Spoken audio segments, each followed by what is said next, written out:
Hello friend, concept physics class की इस नई वीडियो में आपका स्वागत है। आज हम लोग इस वीडियो में धारावाही चालक के कारण उत्पन्न चुंबकीय क्षेत्र या बायो-सेवार्ट के नियम को पढ़ेंगे, जो मोस्ट वीवीआई टॉपिक है, जिसको हम बोलते हैं magnetic field due to a current carrying conductor Biot Savart law. Back वाले वीडियो में हम ओरास्टेड का प्रयोग किए थे और वहां हमें तीन बातों की निष्कर्ष निकली थी। पहला बात था कि अगर आपके पास कोई स्थिर आवेश हो तो उसके चारों तरफ केवल विद्युतीय क्षेत्र उत्पन्न होता है। अगर आपके पास गतिमान आवेश हो तो विद्युतीय क्षेत्र और चुंबकीय क्षेत्र दोनों उत्पन्न होते हैं और धारावाहिक चालक अपने चारों तरफ चुंबकीय क्षेत्र उत्पन्न होता है। ध्यान समझिएगा। तो वही क्वेश्चन है कि धारावाहिक चालक के कारण उत्पन्न चुंबकीय क्षेत्र बायो-सेवार्ट के नियम को लिखे। यानी इसका कहने का अर्थ यह हुआ कि धारावाही चालक के कारण उसके चारों तरफ चुंबकीय क्षेत्र उत्पन्न होता है।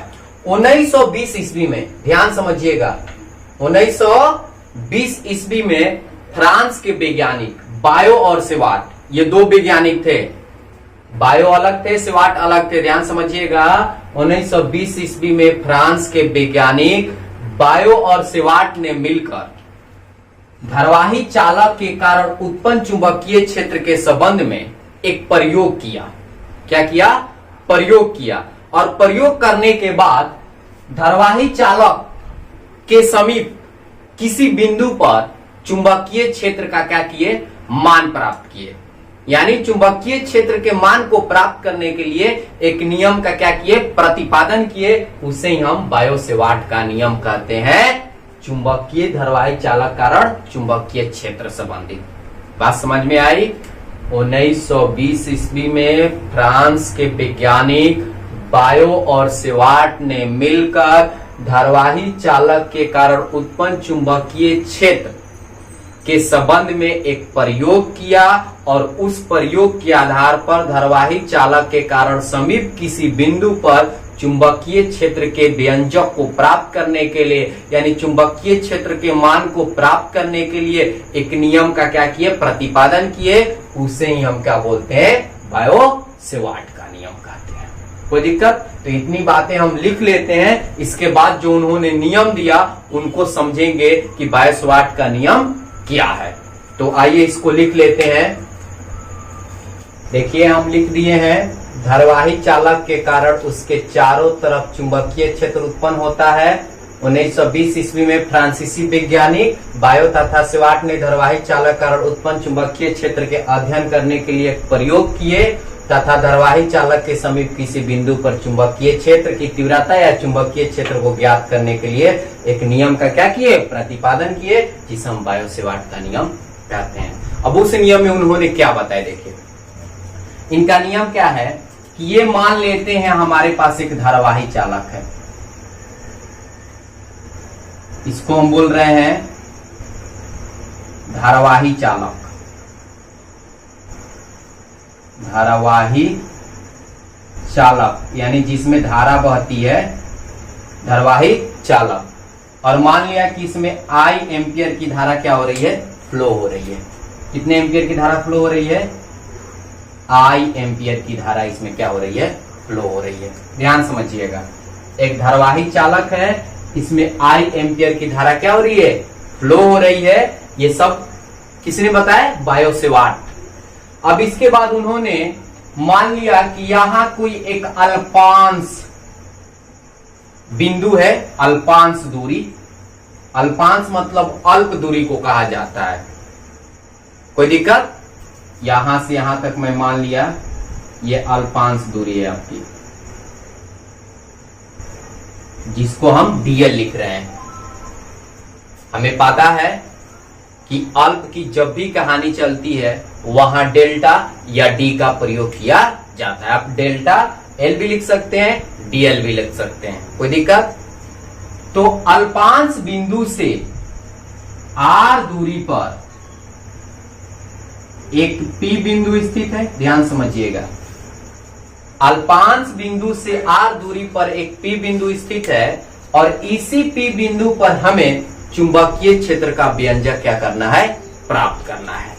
यानी यहां मुझे डेल्टा बी का मान निकालना है। डेल्टा बी बराबर वाट। डेल्टा बी भी लिख सकते हैं, डीवी भी लिख सकते हैं, उससे कोई दिक्कत नहीं है।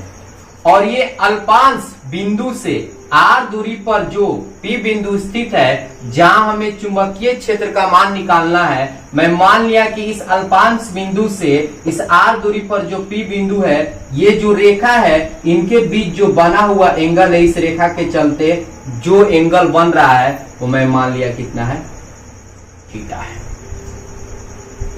क्या कर लिए कि इस रेखा के चलते जो एंगल बन रहा है वो क्या है, थीटा है। ध्यान से समझिएगा।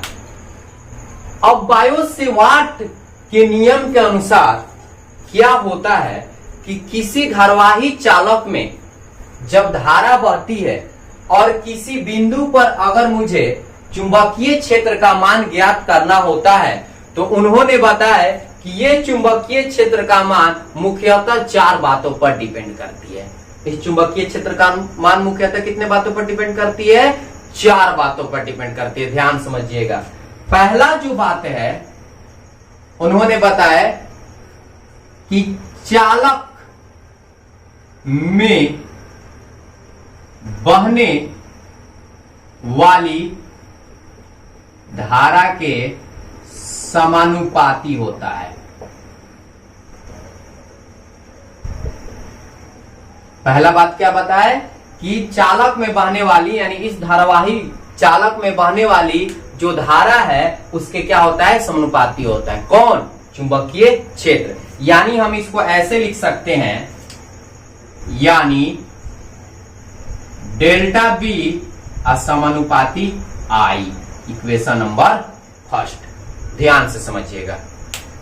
दूसरा जो उन्होंने बात बताया वो क्या बताया था कि अल्पांश लंबाई, जो हम अल्पांश लंबाई माने हैं, उसके क्या होता है, समानुपाती होता है। तो यहां से लिखेंगे अल्पांश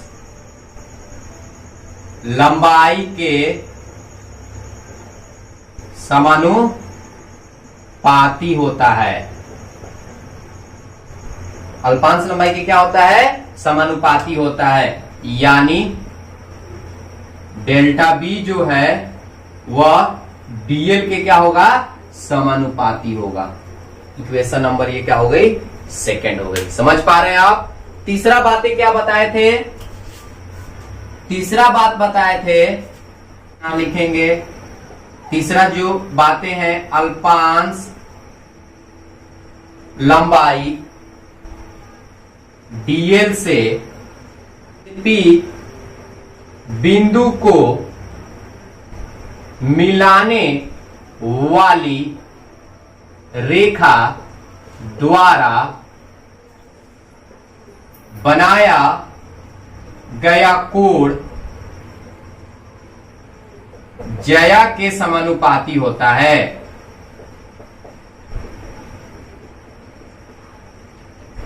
देखिए, तीसरा मुख्य बातें क्या है कि अल्पांश लंबाई डीएल से, ये डीएल है जो अल्पांश बिंदु माने हैं, पी बिंदु को मिलाने वाली रेखा द्वारा बनाया गया कोण, कौन कोण बन रहा है, थीटा, ज्या के समानुपाती होता है। बनाया गया कोण ज्या के समानुपाती होता है। ज्या बोलते हैं साइन को।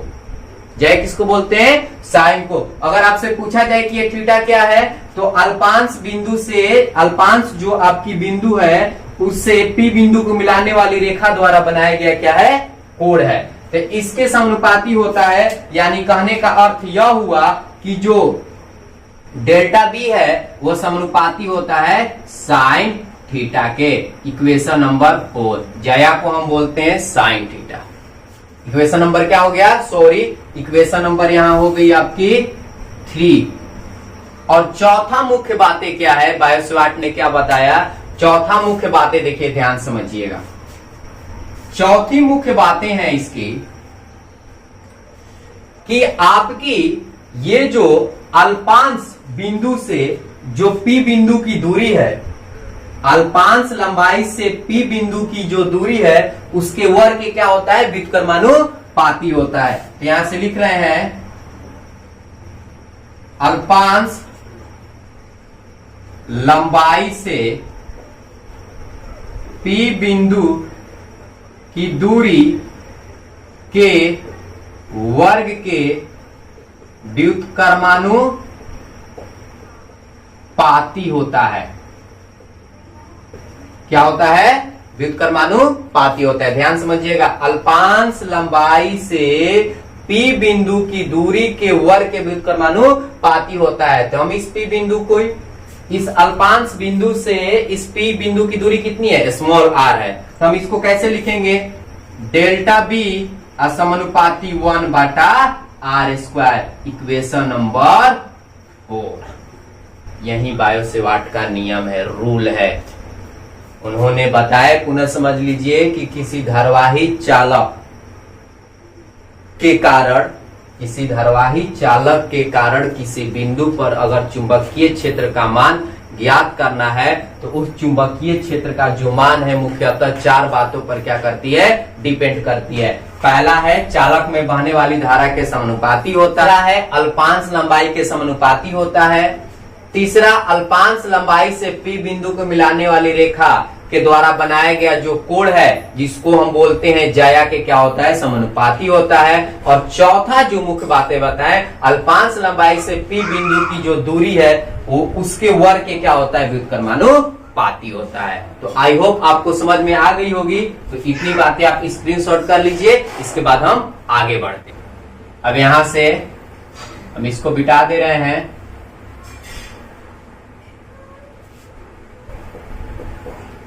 अब यहां से लिख रहे हैं, अब यहां से ध्यान से समझिएगा, लिख रहे हैं समीकरण 1, 2, 3 तथा 4 से। ध्यान समझिएगा, समीकरण 1, 2, 3 तथा 4 से देख रहे हैं कि चारों इक्वेशन में लेफ्ट हैंड साइड में वैल्यू बराबर है। तो इसको 1 लिखेंगे, यानी डेल्टा बी असमानुपाती। अब क्या कर देंगे? मल्टीप्लाई करते चले जाएंगे। आई में डीएल से गुना होगा तो आई डीएल पुनः साइन थीटा, बात समझ रहे हैं? अब बाटा में r², क्योंकि यहाँ 1 है, नीचे क्या है? r² है। बात समझ में आ रही है? अब डेल्टा बी समानुपाती आई डीएल साइन थीटा बटा r²। और फिजिक्स का रूल है कि जब भी समानुपाती का चिन्ह आता है उसे वहां उसके जगह पर हमें अल्फाबेट के अक्षर यानी कांस्टेंट राशि का उपयोग करके इस समानुपाती के चिन्ह को क्या किया जाता है? हटाया जाता है। और यहाँ हम एक अल्फाबेट का अक्षर लगा रहे हैं, डेल्टा बी बराबर के आई डीएल साइन थीटा बटा r²। अब यहां लिखेंगे, यहां के क्या है? नियतांक है।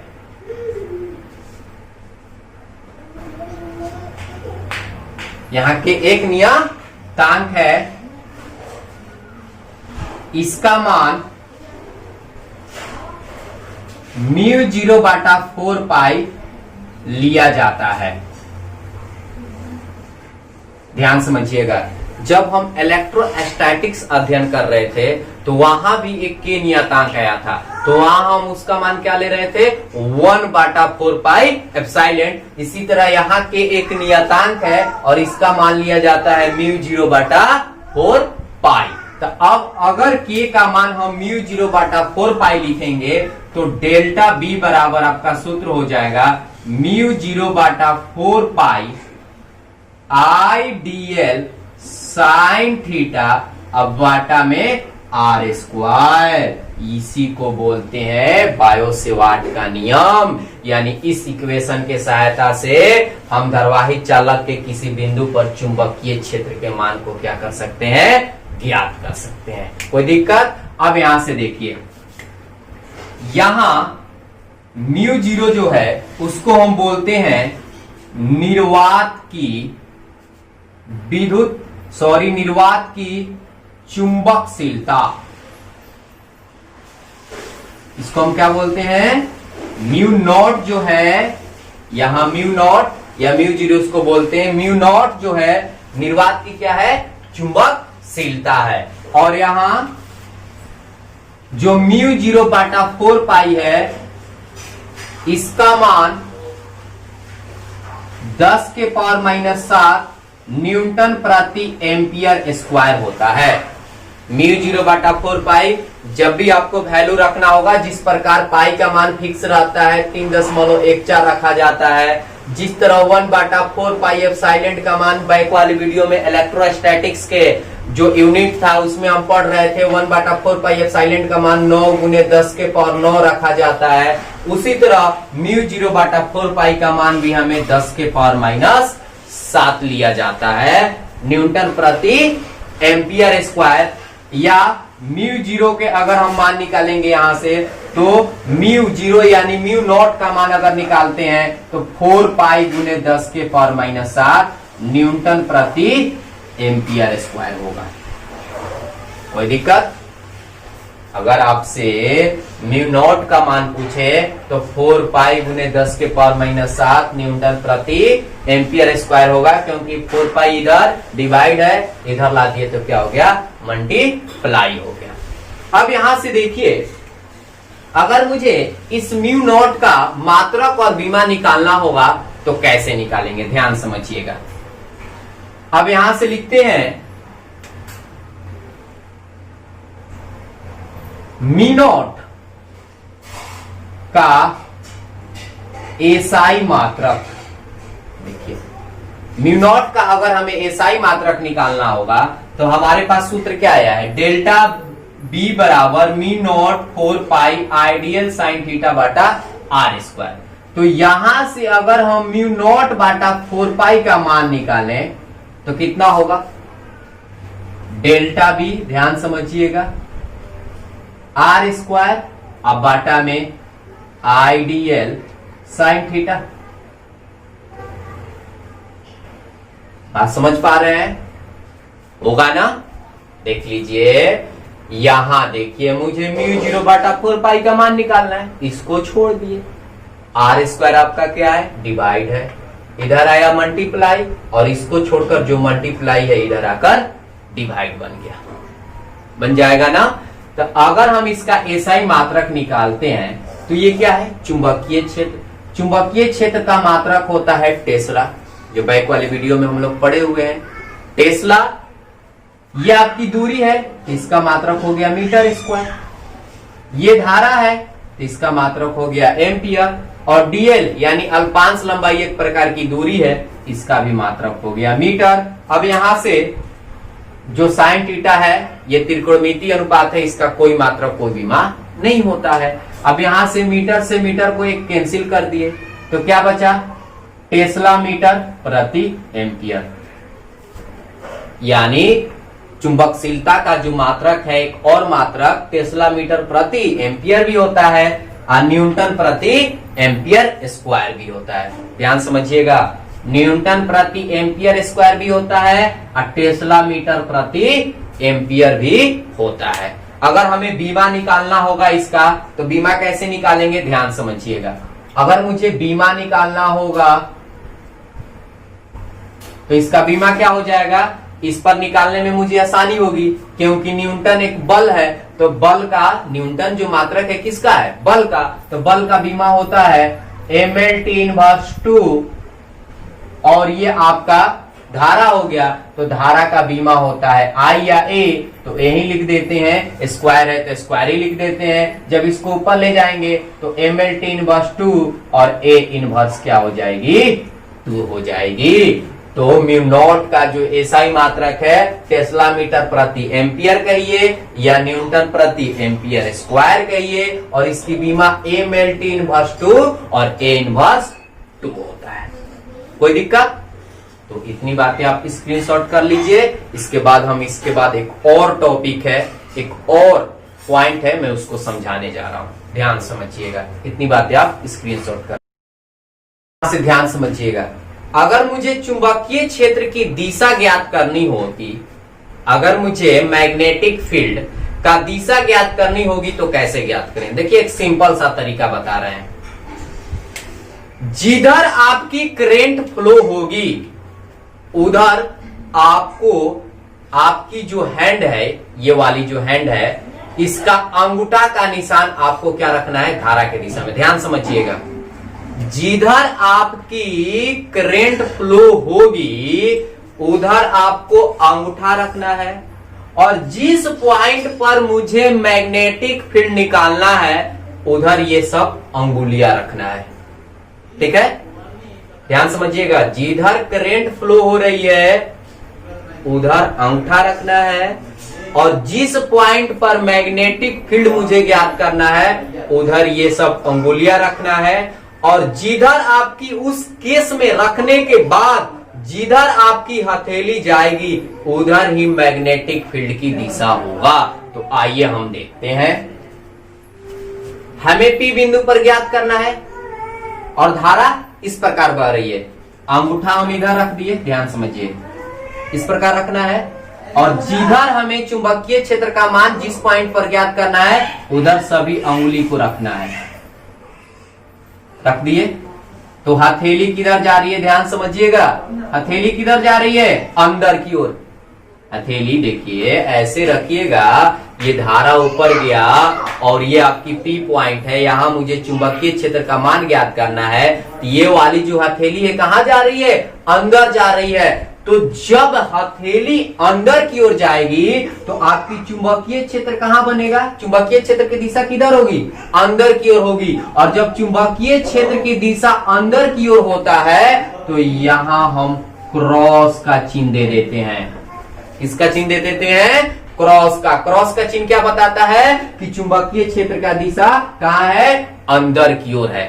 बात समझ पा रहे हैं। अगर मान लेते हैं कि ये P पॉइंट यहां रहता, ये P पॉइंट कहां रहता, यहां रहता, और इसकी अल्पांश बिंदु से इसकी भी दूरी R है। अगर मुझे इस P पॉइंट पर चुंबकीय क्षेत्र का मान ज्ञात करना है, यानी dV बराबर वाट या डेल्टा V बराबर वाट, कुछ भी लिख सकते हैं, तो यहां दिशा किधर होगी। तो अब देखिए पुनः वही बात, ये आपकी धारावाही चालक है, जिधर करंट फ्लो हो रहा है उधर अंगूठा करना है आपका, और जिस पॉइंट पर मुझे चुंबकीय क्षेत्र का मान ज्ञात करना है उधर सभी अंगुली को करना है। तो हमारी करंट जा रही है इस प्रकार, अंगूठा इस प्रकार कर दिए, और चुंबकीय क्षेत्र हमको इस बिंदु पर ज्ञात करना है, यानी टोटल अंगुली को इधर करेंगे और अंगूठा आपका इधर होगा। तो अब यहां हम देख रहे हैं कि मेरी हथेली कहां आ गई, बाहर आ गई। तो इसका मतलब चुंबकीय क्षेत्र की दिशा इस पॉइंट पर जब ज्ञात करेंगे तो कहां होगा, बाहर। इस पर ज्ञात कर रहे थे तो कहां जा रहा था मेरी हथेली, अंदर, और इस पर हम ज्ञात कर रहे हैं तो क्या हो रहा है, बाहर। तो जब मैग्नेटिक फील्ड की दिशा बाहर की ओर होती है तो वहां हम एक पॉइंट द्वारा इसको प्रदर्शित करते हैं। अंदर जाएगा तो क्रॉस दिखाएंगे, बाहर आएगा तो क्या होगी, पॉइंट दिखाएंगे। बात समझ में आई, पुनः समझ लीजिए। हमें चुंबकीय क्षेत्र की दिशा को ज्ञात करना है, तो जिधर आपकी करंट फ्लो हो रही है उधर हमें क्या करना है, अंगूठा करना है, अंगूठा को ले जाना है, और जिस पॉइंट पर हमें मैग्नेटिक फील्ड ज्ञात करनी है वहां हमें अंगूठा को छोड़कर सभी अंगुली को लेकर जाना है, और हथेली जिधर रहेगी उधर ही चुंबकीय क्षेत्र की दिशा होगी। तो अगर मुझे यहां ज्ञात करना है, सभी अंगुली इधर गया, अंगूठा ऊपर गया, हथेली कहां जा रहा है, अंदर।